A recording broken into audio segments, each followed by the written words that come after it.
Many would say that King's Cross in Sydney had quite of a split personality. On the one hand, it's been a red light district for many years, known for drug problems, but it's also a popular place to live in. And while its bars and strip clubs are still there, more people are moving in permanently to what is quite a beautiful area. Author and screenwriter Jimmy Thomson has lived there for nearly 30 years and he's written about both sides of King's Cross. Let's welcome him to Studio 10. Thank you. Jimmy, some may say that the King's Cross area has received a lot of bad publicity over recent years with so-called alcohol-fuelled violence. Do you think it's a safe place? Well, I mostly feel safe there. I've been there for 30 years. When I did my last book, The Snitch About the Cross, I remember crossing the street with an armed robber who I'd just interviewed. And I said, you know, I've always felt safe here. Yes. And he put his arm around me and said, well, now you really are. And then I didn't feel safe anymore. But generally speaking, you know, if you're not going up there and acting like an idiot, you're going to be safe. I mean, it's an extraordinary place because I lived there for years and years, and it's one of those places where during the day it's very cosmopolitan. There's lots of artists and sort of creative people and all sorts of things around.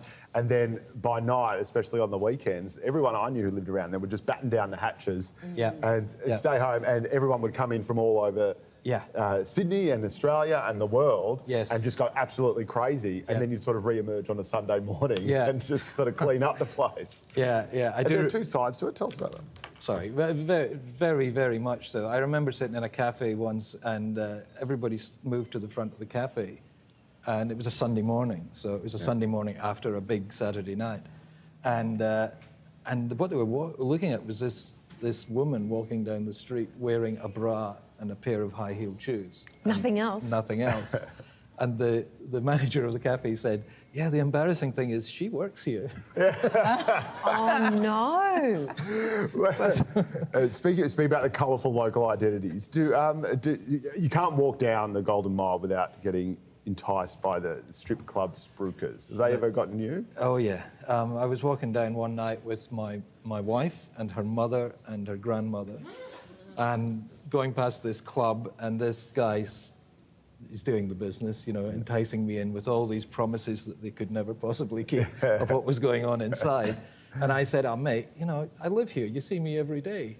And he said, oh, that's all right. Your usual table's free. What a cheeky man.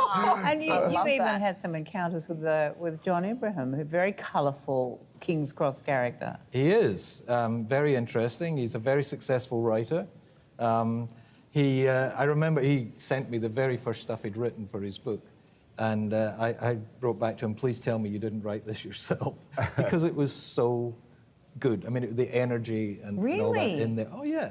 And it was an interesting process because we drink in the same cafes and things, and he would say, what do you think of this? And various editors would come in on his book. I realised what was happening was he was going, oh, right, oh, this is how you're supposed to do it. And then he would take it away and rewrite it himself. So, you know, people say, how can a guy like that suddenly become a writer? Well, I mean, my advice to him was just write. Yeah. Because of his voice. He had the voice, his voice came through the book. Yeah, absolutely. And I said, don't try to be a writer. That's right. Yeah. Just tell your story and stop every so often for a moment of reflection, and it'll all come good. And he's done all right. And as you're saying, there are so many stories from so many people who live at King's Cross. We talk quite a bit about the injecting room that's there and whether or not that should be rolled out across the country. As a resident, are you a fan, a supporter, or not? 100% in favour. You know, you don't see needles in the street like you used to. I mean, there was a point where there was a safe injecting room and a needle exchange, two different places along the same strip. And I thought, really, you know, do we need that much? Now they're down to one place. Addicts can go in, they can get clean kit, they can get support if they need it. If they want to come off the drug, there are people there who will help them and lead them that way. But basically, from our point of view, residents just being able to walk with your kid down the street and not have them pick up a used needle is a huge thing. The injecting room was obviously when the heroin scourge was sweeping through the Cross in particular and parts of Melbourne as well. Has that changed now with the advent of ice, and has ice changed the Cross and made it more? I think there are more crazies on the street. Yes. And it's very unpredictable. And we read that story the other day about the guy who tackled the bloke who attacked the woman in the supermarket. You know, when there are people like that going around, you start thinking, well, the rules have changed a bit. Yeah. Jimmy, we've seen I love King's Cross, and I think it's got such wonderful history, and I always felt safe if I ever went out in the Cross. But do you think it's changed in recent years, and do you think the lockout laws have worked? Because we've heard this so-called alcohol-fueled violence. Do you think it's worked, the lockout laws, and do you think there's other things going on? It's not just alcohol? Well, the drug thing, the new drugs coming in are making a difference. Alcohol is going to be a problem wherever people drink to excess, and it's not just in King's Cross. I think there's been an over-adjustment, I think part of it's not just that the pubs aren't open, it's that people have been made scared, frightened to go to the Cross, and that's taken a lot of the life out of King's Cross. It's very quiet. It's like a little village now. If you go up there, if you go up there, you think it's so different. I sometimes go to the theatre up there, and whereas once you wouldn't walk down the street by yourself, now it's perfectly safe to walk down the street by yourself, which is a good thing. Yeah. But a lot of the character is gone. You know, I remember when I was a younger woman, it always felt a bit naughty to go to King's Cross, but it wasn't really, and it was fine. It just had a sort of an edge to it that you didn't find anywhere else. You know, when people like Abe Saffron and Lenny McPherson and George Freeman were running the Cross, there was that thing. They wouldn't allow idiots to come in. Right. Correct. And they ruled the streets and it worked. And you know, so people like us could wander around and go and have a drink and a glass of wine and listen to live music and all that,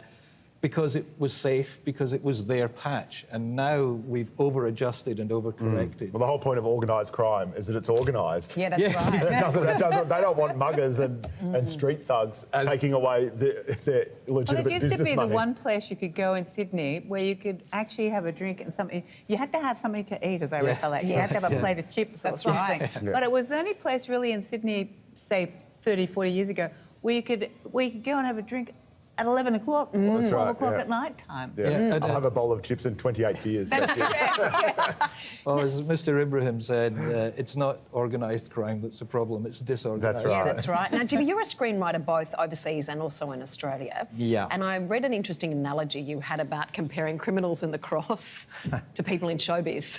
Yes, I should be careful sitting here in Channel 10. Right, watch out. I did say that, you know, they have the same skill set, but criminals have a more evolved moral code.